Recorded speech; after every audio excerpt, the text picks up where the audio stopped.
Hi guys, Olive here today to tell you about the books I read in September of 2019. As always, I will start off by talking about those books I have not previously discussed, and then I'll move on to quickly mention those books that I have previously covered elsewhere. At the risk of starting off this wrap-up on a somber note, I want to first tell you about the book I read off of my 5-star nonfiction predictions list. That book was Gulag, A History by Anne Applebaum. This book is a comprehensive history of the Soviet prison camp system. Now, when most people think about prison camps, concentration camps, the first thing they think of is Hitler. Most people don't know much, if anything, about the monster that was the Gulag. And people who do know about it typically associate it with Stalin, when really it began much earlier than that, in the infancy of the Soviet Union. Millions of people were sent to these camps for actual crimes, for what were perceived as political crimes, or for just nothing at all during the height of Stalin's terror. These camps were brutal, sentences were long, death was common, and if you were lucky enough to actually get released, life was never the same. Anne Applebaum does a tremendous job talking about the birth of these camps, how even the threat of them was used to control the populace, and how, even though their existence was justified by the hard labor the prisoners were doing, they were actually a drain on the Soviet economy. The research she did for this book is just incredible, especially since, as she rightly notes, even though the archives are now open, it's really hard to trust a lot of information that can be found there. A lot of people had a lot of reasons to lie on official documents. Deaths were underestimated and productivity was overestimated because the people in charge of these camps didn't want to look bad and were looking to keep their jobs. Abuses of power certainly wouldn't be recorded, and of course we're missing the accounts of so many people who perished in these camps. It is overwhelming reading in just about every sense of the word. It is devastating and it is a long book. And I know that both of those things, especially combined, make this book sound really unappealing. But if you have an interest in these camps and you want to learn more, you think it's important to learn more, I cannot recommend this book highly enough. It earned every single one of its 5 stars. I didn't start off this wrap-up talking about the Gulag for nothing. I actually wanted to use it as a segue into the next book I read because this next book seemed to use Gulag as a reference, so it seemed logical to move on to that book. But it was not as good as Gulag, to say the least, and I need to get my feelings about this book off of my chest before I implode. That book was The Secrets We Kept by Laura Prescott. I do have an arc of this book, but I'm showing you an image instead because I really don't want to hold the book. I don't want to be that close to it. I picked this book up right after Reese Witherspoon chose it for her book club.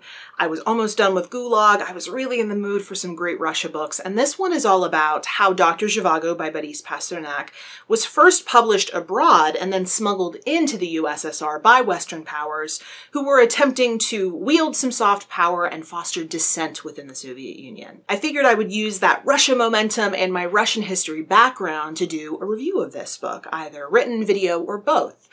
But my mistake there was assuming that I would actually like this book enough to review it. I've said several times on this channel that I don't do standalone negative reviews because to me they've always seemed needlessly negative and kind of a waste of time. Like I'd much rather spend my energy pointing you in the direction of a good book rather than slamming a bad one. But I came real close to breaking my own rule on this one. This is a classic case of an author going, you know what's interesting? Russia.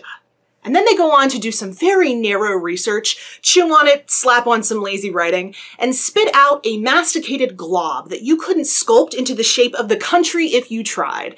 I would be shocked if this woman ever set foot in Russia. I want to read you a snippet from the pub sheet, not because I'm not capable of summarizing this garbage myself, but because I want to prove a point. A thrilling tale of secretaries turned spies, of love and duty and of sacrifice, inspired by the true story of the CIA plot to infiltrate the hearts and minds of Soviet Russia, not with propaganda, but with the greatest love story of the 20th century, Dr. Zhivago. The first line has 2 lies in it. No secretary turns spy in this book. Women are hired as spies, and then they pose as secretaries in a government agency focused on propaganda. The second lie is that this book is thrilling, when it is nothing of the sort. You would think that a book that has spies in it would have some tense moments, but there is only one that even relatively comes close, and that scene is just basically a lot of handing out books. I know YA gets a lot of flack for its insta-love plot lines, and that's why I felt it was You know, just really generous of this book to swoop into YA's defense and show everyone out there in the world that adult fiction can be just as annoying in that way. And also, the secretaries the pub sheet was talking about, they start off this novel kind of like a Greek chorus addressing us, the audience, telling us that while the men in this book may not be able to keep any secrets, we, the women, kept all the secrets you'll find in this story. And then as soon as we meet them, they're portrayed as gossiping harpies. I am not at all convinced that the author had any idea what she was trying to do or say with this novel. Like, were you trying to be the historical fiction version of Fates and Furies by Lauren Groff? Because if so, you face planted. Not since Night Film by Marisha Pessel has a book on me this worked up. I think I get the angriest when a book has so much promise and then the author just squanders it. This is a great story. This is a true story, and it is so badly done here. If there's going to be a love story, then I want to feel the heat. If this is a story about spies and the Cold War, then I want to feel the tension. And if you're including Pasternak, then I damn sure want to feel his resolve to write this thing and put it out there in the world. And the author wrote him as a personality-less blob who sleeps around. The saving grace of this book was the stuff set in Washington, D.C., the secretaries dealing with working life and just being a woman in a male-dominated space.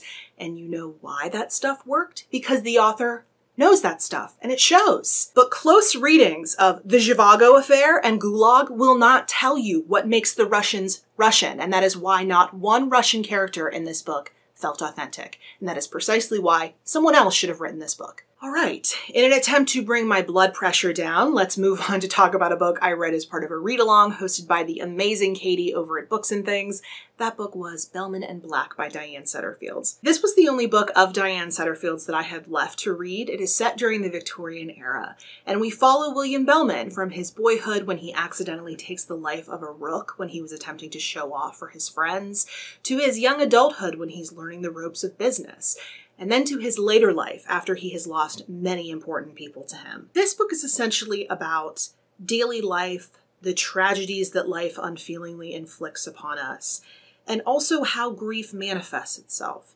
And while I did find all of that very interesting to think about, I did find the themes in this book to be extremely heavy-handed. This book is very polarizing. I have gotten comments on some of my videos in which I talk about this book, essentially telling me not to waste my time, verbatim quote there, reading this book because they hated it so much. And then on the other hand, there are some people who adore this book.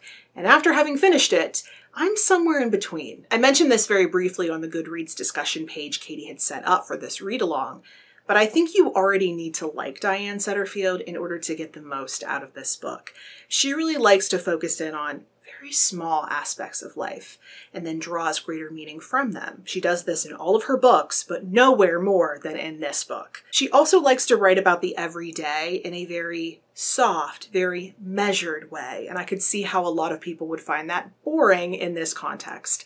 I personally really like that about her. I've always found her writing to be very provincial, and not with a negative connotation, but in the way that you feel like you're a part of a community with these characters. You feel very close to them while you're reading her books. Once Upon a River was very that way. I'm still thinking about this book, and in a good way, so I suppose that's a vote of confidence, but I think most people would agree that this isn't her best. Another example of not her best would sadly be Agnes Gray by Anne Bronte. This was my pick off of my Classics TBR for this month, and I really wanted to love it, but I ended up just liking it. This is the story of a young woman named Agnes whose parents married for love. But when they first got married, her grandfather was not pleased with the match, so he completely cut off her mother, and after her father later in life makes a very unsound investment, the family is really hurting for money. Agnes decides that she wants to do her duty and ease the burden on the family, as well as bring in a little bit of extra income by getting work as a governess. Over the course of the novel, we see her enter and exit two different situations with wealthy families, and as a lot of people have correctly noted about this book, it is a lot more honest than any of the other Bronte novels about just how difficult it is dealing with children. That's probably what I liked best about it. In case you didn't know, I was a nanny for several years, and being in charge of someone else's kids, especially within a wealthy family, is odd. You're expected to be invisible, yet you're this crucial part of the family, and you're supposed to be providing the kids with guidance, but the parents can sometimes seem shocked that they would ever pick up anything from you, and then can go on to contradict a lot of the things you've been trying to teach them. And yet the children care nothing about those social hierarchy politics. They will try to walk all over you, but your presence in their life means more than you can possibly imagine. It's a very simple book. I could see it being a great introduction to the classics. I certainly wish I had been required to read this instead of Wuthering Heights. But overall, I feel that The Tenant of Wildfell Hall is more accomplished. And then I read two things that relate to one another. The first of those is Hagseed by Margaret Atwood. This is a meta and modern take on William Shakespeare's The Tempest, in which a director, right in the middle of getting ready for a stage production of The Tempest, is ousted by a colleague. He then isolates himself for years. He begins teaching theater to prisoners at a local prison, and eventually has them put on a production of The Tempest, as he planned to do so many years ago, and begins plotting his revenge. It was a decent read. I didn't find it to be extremely noteworthy, but I do know that Jennifer from Insert Literary Pun Here did a great review of this one back when it was nominated for the Women's Prize. I will leave a link to her review down below if you would like to go and watch. She had a lot more powerful emotions about this book than I currently do, so you may find that more intriguing. And since I was reading Hagseed, I figured it was high time I actually read the play The Tempest by William Shakespeare. I saw an all-female production of this play earlier this year here in Pittsburgh, which starred Law & Order SVU's Tamara Tooney, so I was well prepared for this tale of the former Duke of Milan, Prospero, and his daughter Miranda exiled on an island. Prospero uses magic and the forces on the island to seek revenge against his brother and everyone else responsible for stealing away his dukedom. I really enjoyed it, both seeing the play earlier this year and then finally reading through it. I wanted to finally pick this up also because I was planning to do the What's the Story Wishbone episode on it. In that episode of Wishbone, the students are also putting on a stage production of The Tempest, just like they did in Hagseed. Apparently it's impossible to do a take on this play without actually performing this play. If you're interested to see how well Wishbone took on a Shakespeare play, I will put a link to my video down below. And then the last three books I would like to tell you about I have previously talked about elsewhere. The first of those is A Dangerous Engagement by Ashley Weaver. This is the sixth book in the Amory Ames Cozy Mystery series that I love so much. And in it, Milo and Amory are traveling to New York City to attend the wedding of Amory's close friend and pen pal Tabitha. But when a member of the wedding party turns up murdered, everyone is under suspicion.